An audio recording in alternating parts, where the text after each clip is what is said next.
안녕하십니까, 반갑습니다. 증시각도기 곽상준입니다. 이 강의를 들으신 분들은 성공할 확률이 굉장히 높아지신 거예요. 여러분이 투자하신 시간과 가치가 여러분에게 실질적인 노후를 보장하는 수단으로 돌아올 것이라고 저는 믿습니다. 이거 우리끼리 비밀입니다. 이거 딴 데 가서 말씀하지 마세요. 이런 강의하는 사람 거기 아마 제 생각에는 없을 것 같아요. 이건 실전을 해본 사람만 아는 얘기예요. With you the sun is shining 24/7. Cause when we're together it feels like we're in heaven. If it will get dark you'll be my million stars. I know I can lean on you.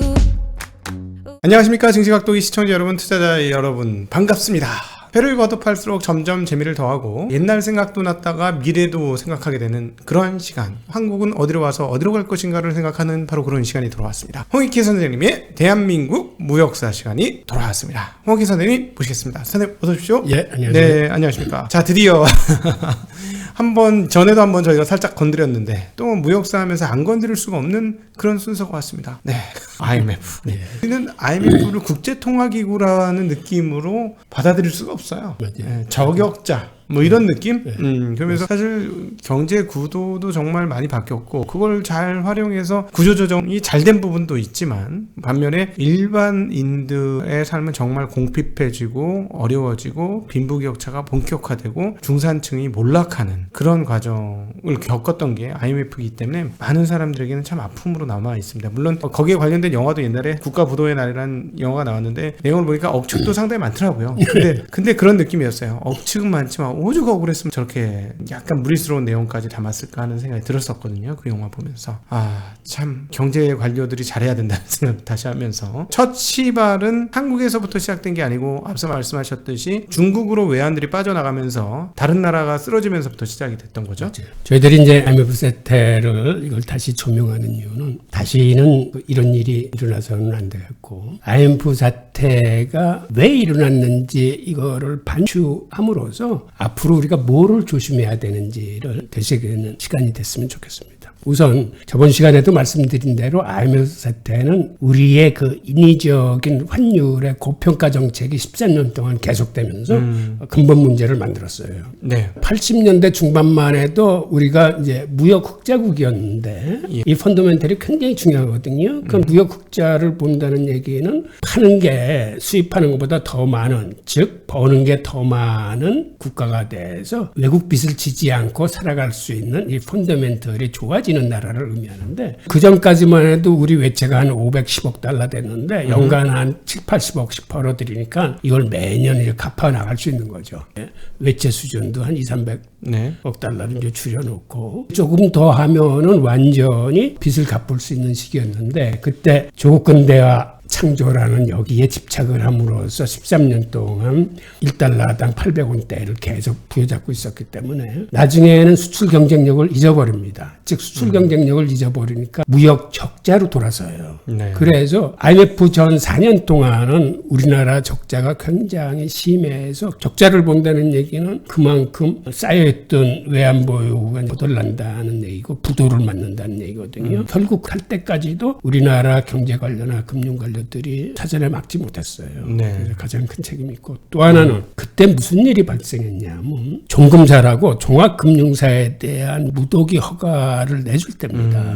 그러니까 이게 돈 버는 절호의 찬스라고 그래서 당시 일본이 굉장한 저금리예요. 그러니까 일본한테 저금리로 단기금리를 빌려다가 오히려 우리나라에서는 장기대출, 심지어는 동남아 쪽에 이제 단기대출을 하면서 그 금리 차를 먹는 겁니다. 네, 금리 차이가 워낙 컸으니까요. 예. 그런데 이 금리 차를 하기 위한 이런 종금사들이 대대적으로 늘어나는데 그때 만약 환율을 정상화시키면 즉 환율이 올라가게 되면 이 사람들은 그 몇 푼 금리차 벌겠다고 들여왔다가 나중에 환차손이 대대적으로 커지면은 이 회사들이 다 망하게 생겼으니까는 네. 정부가 차마 이 금융사들을 봐서라도 환율을 정상화시키지 못하는 거예요. 그러니까 네. 스스로 이제 족쇄에 잡혀 들어가는 이제 꼴이 된 거죠. 네네. 실질적으로 문제가 터진 거는 바로 단기 부채가 급증하면서 이 외환 구조가 굉장히 악화됐습니다. 네. 그러니까 단기 부채 비중이 높다는 건 이걸 롤러버를 빨리빨리 시켜야 되면은 펀더멘털이 좋아야 이게 빨리빨리 되는 건데 네. 나라는 계속 빚지고 무역 적자 보고 해서 펀더멘털은 나쁜데 단기 부채를 계속 이거 돌리려고 그러면 이게 점점 힘들어지는 거예요. 네. 금융에서. 그렇다고 환율도 제대로 정상화시키지 못하고 이 두 가지 요인이 사실은 IMF 사태를 가져왔어요. 사실은 주식시장에서도 어떤 종목이 신용 매수 비율이 엄청나게 올라가면 정확한 공매도 타격이 됩니다. 맞아요. 타깃이 돼요. 그거는 답이 나와 있거든요. 네. 신용으로 산 사람들이 많았는데 5% 10%만 가격이 움직여버리면 바로 손절매 나와야 되는 상황이에요. 강제 손절매, 소위 말하는 마진콜이 나와야 되는 상황이기 때문에 보고 찍어내리는 거거든요. 그럼 아마 외국인 투자자들 입장에서는 뻔히 보였겠어요. 그러면 아니 헤지펀드들 눈에는 그게 뻔히 보여요. 네, 너무 뻔하게 보이는 스토리일 것 같아요. 심지어는 저 같은 아마추어도 제가 유럽 근무했을 적에 조지 소로스의 영란은행 폭격이 있었는데 저 같은 아마추어 눈에 그게 보이더라고요. 네. 아 저거는 당할 수뿐이 없다. 그 당시에 한참 해외 한모니들이 막 준동할 때 해외 한모니들이 어느 정도 준동했냐면 하루에 거래되는 달러가 3조 달러가 넘습니다. 그런데 실제로 무역 거래에 쓰이는 돈은 거의 1%도 안 돼요. 그러니까 99%가 거의 투기성 네. 자금 때문에 이제 왔다 갔다 하는 돈이거든요. 나중에는 일일 한 5조 달러 이상으로 늘어나요. 그리고 헤지 펀드의 위력이 어느 정도냐면 2017년 올라와서는 상위 10개 헤지 펀드의 수익률이 미국의 6대 은행 수익보다도 금액 자체가 더 커졌어요. 헤지펀드가 금융의 한 섹터가 아니라 이제는 금융의 센터, 중심 역할을 하는 거예요. 2010년도 같은 경우 우리가 잘 아는 골드만삭스가 엄청난 직원을 갖고 있는데 그 당시 상반기에 배당한 금액보다 폴앤존슨이라는 125명을 데리고 있는 헤지펀드의 배당 금액이 훨씬 더 많았어요. 참고로 이게 무슨 말씀이냐면 한국에도 수백 개의 자산운용사들이 있거든요. 그리고 한국 은행들은 사실 손가락으로 꼽지 않습니까? 뭐 KBC나 하나, 우리 뭐 이렇게 손으로 꼽잖아요. 특수은행 빼면은 시중은행 몇 개 없거든요. 이 은행들은 사실 지금 조 단위의 그 수익을 얻어내는데 이 회사들보다 그냥 자산운용사 조그만 데가 돈을 훨씬 많이 벌었다는. 맞아요. 딱 그 얘기거든요. 지금 말씀하신 게. 예. 이거 얼마나 놀라운 일인지 몰라요. 예. 외환위기를 일으키는 그 전초 홍위병들이 헤지펀드들이거든요. 헤지펀드의 위력을 국가 단위에서 과소평가하면 안 돼요. 이론적으로 이들들은 무한대 자금을 일으킬 수 있습니다. 예를 들어서 영국의 영란은행을 공격할 적에 조지 소로스는 미국의 국채를 사가지고 그걸 가지고 영국은행에 담보로 집어넣고 파운드화를 빌립니다. 네. 그 파운드화를 가지고 팔고 달러를 사기 시작해요. 그러면 파운드화는 약세로 가고 이제 달러는 강세로 그러겠죠. 가거든요. 달러를 사고 파운드를 파니까. 그 달러를 가지고 다시 미국의 국채를 사. 네. 그걸 가지고 다시 와가지고 담보를 집어넣고 파운드화를 빌려. 그 빌린 걸 가지고 다시 달러를 사. 파고. 이 과정을 계속 할 수 있는 거거든요. 이론적으로는. 네. 그 과정에서 파운드화는 무한대로 시장에 쏟아져 나오고 달러는 계속 그 강세로 가던 파운드화가 약세로 가면서 그걸 막으려고 영국 정부가 과도하게 개입하다가 결국은 수십억 달러의 손해를 보고 이제 손을 들어버리는 거거든요. 네. 그러니까 그러한 사태가 중남미나 동남아에서 똑같은 형태로 일어나서 말레이시아의 그 당시 마하티르 총리 같은 경우에는 그 사태를 정확히 보고 저거는 조지 소로스를 포함한 유대 금융자본의 음모다라고 얘기했는데 그 사실은 맞는 말이에요. 네. 그런데 거기에 더해서 미국 정부의 의중이 거기는 포함됐어요. 그건 미국 정부의 의중이라는 건 나중에 워싱턴 컨센서스라는 단어로 경제학자들이 정리를 했는데 미국의 행정부와 IMF 세계은행 등등이 워싱턴에서 일종의 합의를 한 거예요. 뒤로. 무슨 얘기냐면 세계의 금융시장과 외환시장의 문호를 개방하기 위해서 앞으로 각국에서 외환위기가 일어나면 이걸 토대로 해서 IMF가 개입을 해서 각국의 금융시장과 외환시장의 그 문호를 개방시켜라라는 게 일종의 미국 정부와 국제기구의 합의사항이에요.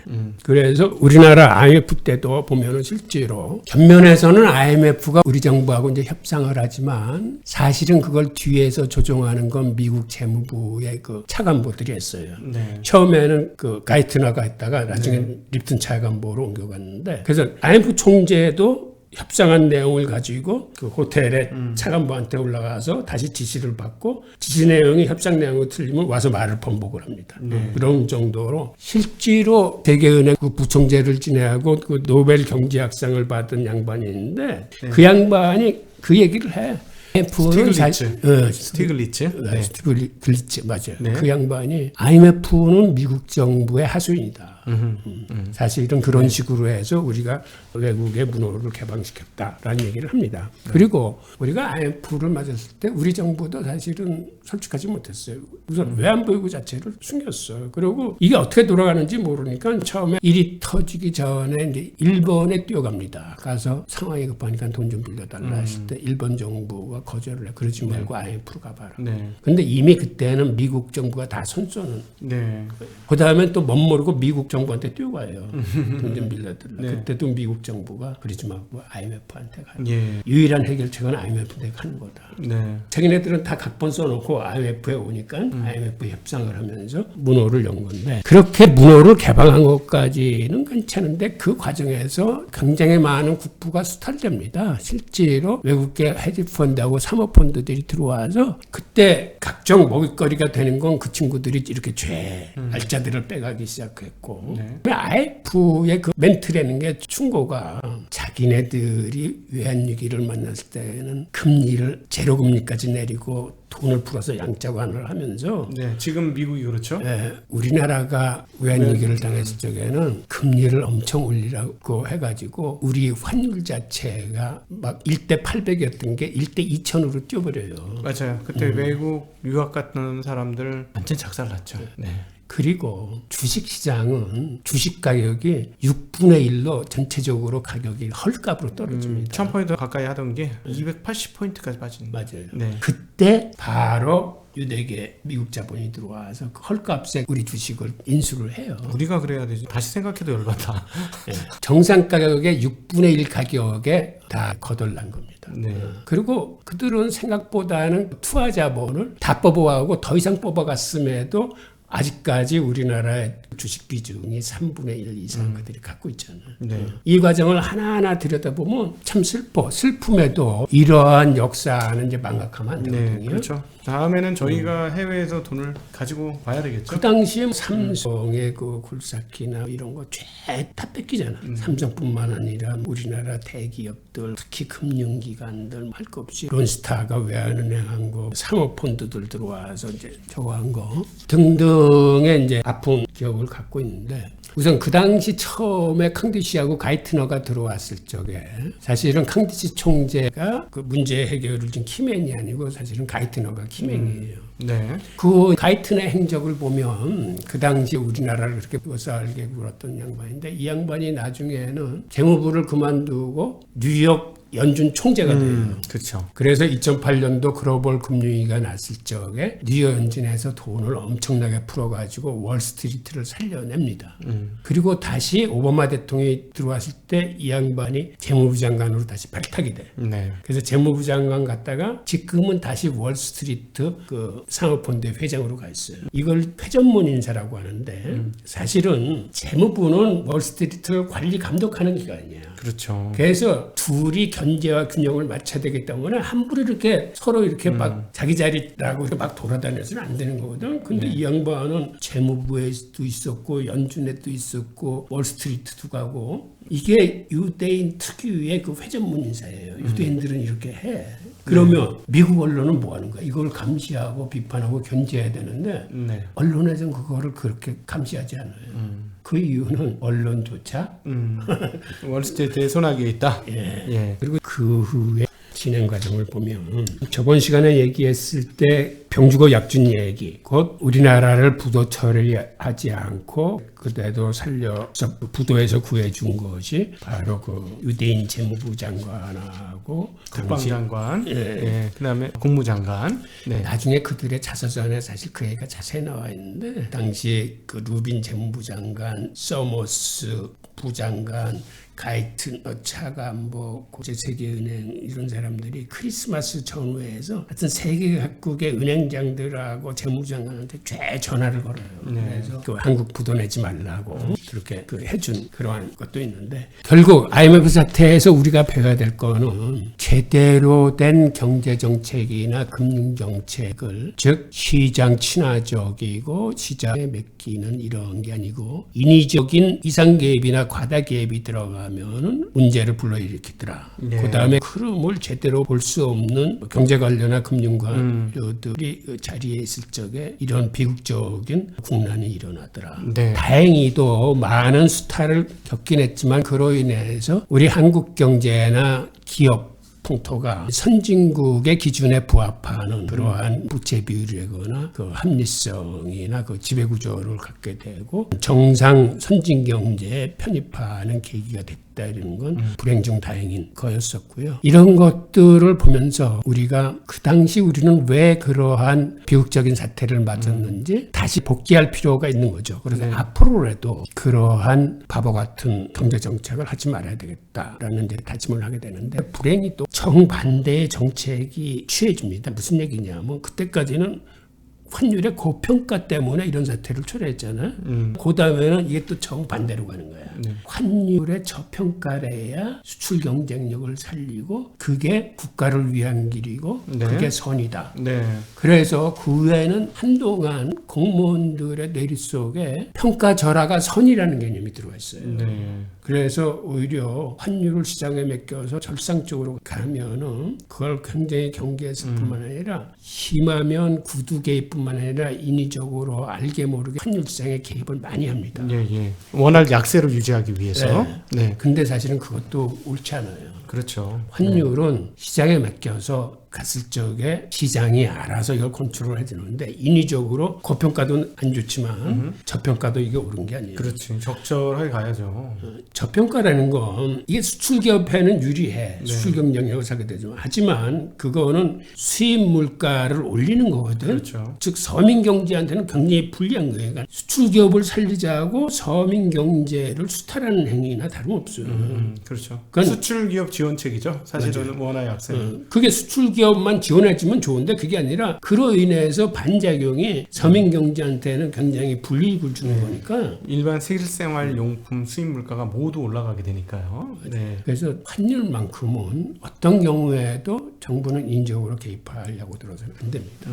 제가 해외 7개국 특히 중남미에서 한 4개월 근무를 했는데 그때 느낀 게 환율은 정부에서 개입하면 안 되는 거구나. 저는 외환 위기도 해외에서 많이 받고 특히 브라질에 있을 때는 초인플레이션을 당해가지고 초인플레이션 상황에서 사람들이 어떻게 행동을 하는지 초인플레이션가 왜 무서운 거고 국가 경제를 나락으로 몰아가는지 이런 거를 직접 눈으로 봤기 때문에 어떠한 경우에도 국가는 환율 시장에 인위적으로 개입해서는 안 된다라고 저는 생각을 합니다. 그 마트 같은 데 보면은 그 점심에 가격 변동시키는 사람들이 있어서 막 가격을 바꾼다면서요. 그게 화폐 유통 속도가 왜 빨라지냐면 바로 기대 인플레이션 때문에 빨라지는 거거든. 인플레이션이 무서운 게 아니에요. 인플레이션이 3% 4% 지금 연준이 심하면 5%까지도 용인하겠다는데 그게 중요한 게 아니에요. 문제는 기대 인플레이션으로 국민들한테 각인됐을 때 그때 무서운 거예요. 중남미 국가들하고 초인플레이션을 막고 싶어서 막겠습니까? 그 사람들도 인플레이션은 사실은 제어를 할 수 있어. 근데 문제는 소비자 입장에서 기대 인플레이션이 들어오면 방금 말씀하신 이제 그런 효과가 생기는 건데 거기서는 인플레이션이 심하니까 월급이 아니라 주급으로 줘요. 그런데 주급으로 받으면 이게 주머니 속에 넣고 있으면 뭐 한 열흘도 안 돼서 반값으로 떨어지니까는 돈을 받자마자 이 사람들이 제 마트에 가서 그걸 상품으로 바꿉니다. 그러면 그 마트 주인은 그걸 돈으로 갔으면 안 되니까 그걸 빨리 상품으로 바꿔놓든지 오버나이트에 집어넣든지 달러를 바꿔놓든지 해요. 기업가 입장에서도 물건을 팔면 그 대금을 이거를 달러로 바꿔야 돼. 이거를 오버나이트에 집어넣어서 그 이자를 받아야 돼. 아니면 빨리 상품을 사야 돼. 를 결정하는 게 기업가의 하루 일과의 가장 중요한 일인데 그러다 보니까 화폐 유통 속도가 보통 때 생각할 수 없을 정도로 굉장히 빨라져요. 화폐 유통 속도가 빨라진다는 한다는 얘기는 본원 통화 발행액은 일정하더라도 이게 신용승수나 통화승수로 인해서 속도가 빨라지면 자그마치 70배 이상으로 이게 뻥튀기 될 수 있다는 거거든요. 그러니까 예를 들어서 이 10,000원짜리가 시중에 한 번 나오면 보통 한 17바퀴 정도 돈다 뭐 이렇게 했는데 그런 경우는 뭐 17바퀴 아니고 50바퀴, 70바퀴, 100바퀴 돈다는 얘기잖아요. 그러면 이 기대 인플레이션을 정부 차원에서 잡지 못해요. 그 다음부터는 이제 인플레이션이 인플레이션을 불러일으키는. 그래서 이제 초인플레이션이 오는 거거든요. 네. 그래서 정말 조심할 거는 인플레이션이 아니라 이 기대 인플레이션이 일어나면은 생각하지 못하는 재앙을 맞을 수도 있어요. 네. 저는 개인적으로 그래요. 지금 연준의 행동이 네. 연준은 여태까지는 선제적 대응을 한다라고 그렇게 우리가 알고 있었는데 이제는 후행적 대응조차 이걸 우리가 처리할 수 있어. 걱정하지 마. 이게 일시적이야. 라고 저렇게 얘기하는 게 과연 온당한 것이냐. 예전에 그 재무부 장관 했던 서머스. 네. 서머스는 지금 계속해서 인플레이션 온다고 세게 얘기하고 있어요. 그 양반이 네. 지금 굉장히 강경하게 얘기하는 거예요. 네네. 우리가 80년대 미국의 인플레이션 보지 않았느냐. 그때 우리가 기준금리 20% 가까이 올려가지고 20% 올리고 했는데 그런 사태가 온다는 거예요. 지금 이대로 연준이 저런 식으로 나오면. 네네. 그리고 그냥뿐만 아니라 일부 투자가들은 지금의 연준의 행태는 저 과한 거 아니야? 그런데 올인하겠다고 선언한 투자가들도 나오고 하는데 네. 이런 우리 투자가 입장에서도 지금과 같이 유동성 장세에서는 유동성의 어떠한 그 과실도 취해야 되겠지만 최악의 경우 심한 인플레이션과 긴축 발작으로 인해서 사태가 굉장히 흔들리게 될 때를 대비한 이러한 전략 같은 게 필요하잖아요. 네. 연준은 조금 입장이 인플레는 막을 도구가 많은데 디플레는 막을 도구가 없다라는 생각이 상당히 강한 것 같아요. 왜냐하면 디플레도 한 20년간 유지가 되었고 인플레이션이 너무 안 일어나니까 여기서 예를 들어 눌렀을 때 다시 디플레 국면에 가면 막을 방법이 별로 없다. 근데 인플레는 뭐 금리를 올리든 뭐를 하든 방법이 아직까지 우리가 인플레이션을 쌓았던 경험이 훨씬 더 많기 때문에 가능하다고 믿고 있는 것 같아요. 네. 우리가 IMF 사태를 겪으면서 그 당시 우리 원화 환율의 그 대폭적인 절상과 그로 인해서 그 주식시장이 망가져 가지고 우리의 국부를 헐값에 뺏겼던 이제 과거를 되짚어 보면서 이런저런 얘기를 한번 해봤습니다. 진짜 정말로 많은 사람들이 길거리에 나앉은 분위기였죠. 너무 많은 사람들이 그때까지 보지 못했던 수많은 실직 그리고 폐업 정말 문화가 많이 바뀌었어요. 그 전에 보면 약간 흥청청했어요. 저 그때 학창 시절이었는데 뻑하면 디스코크로 가고 학생들이 맨날 그렇게 맨날 놀았거든. 네. 그때 교훈으로 인해서 우리나라가 참 펀더멘탈이 참 좋은 나라로 바뀌었거든요. 네. 그래서 우리는 지금 무역흑자를 이만큼 받다 경상흑자가 정도다 그러면 이제는 너무 당연시 생각해서 그렇게 크게 평가하지 않는데 사실은 대단한 거예요. 대단한 거죠. 네. 무역 흑자와 경상수지 흑자로 펀더멘털이 이제 갈수록 강해지고 우리나라 같은 경우는 이런 상황에서는 사실은 뭐 잃어버린 일본의 30년을 쫓아가는 거 아니냐 내수가 지금 너무 힘든 거 아니냐 등등 우려하시는 분도 많은데 우리는 펀더멘털이 강한 나라이기 때문에 그렇게 우려하시지 않아도 된다는 말씀을 드립니다. 그렇죠. 하도 세게 되어가지고 적자 난다 하는 거는 상상을 못하는 있을 수 없는 일로 생각하시는 분들이 많은 것 같은데 사실은 이런 나라가 별로 없습니다. 맞아요. 네, 세계적으로 별로 없어요. 이런 정도로 수출입이 동향이 상당히 좋은 나라가 우리가 자꾸 중국하고 비교를 하셔서 그런데 좀 상황은 다르다. 중국하고는 규모도 굉장히 차이가 나니까요. 네, 드디어 이제 IMF까지 돌아봤습니다. 본격적으로 최근의 얘기로 이제 무역사를 돌아오게 될 터인데요. IMF까지 드디어 2000년 밀레니엄까지 오게 되었습니다. 밀레니엄까지 저희를 인도해 주신 홍익희 선생님께 감사드리고 함께해 주신 우리 증시각도기 TV 시청자분들께도 진심으로 감사드립니다. 인사드립니다. 고맙습니다. 예, 감사합니다.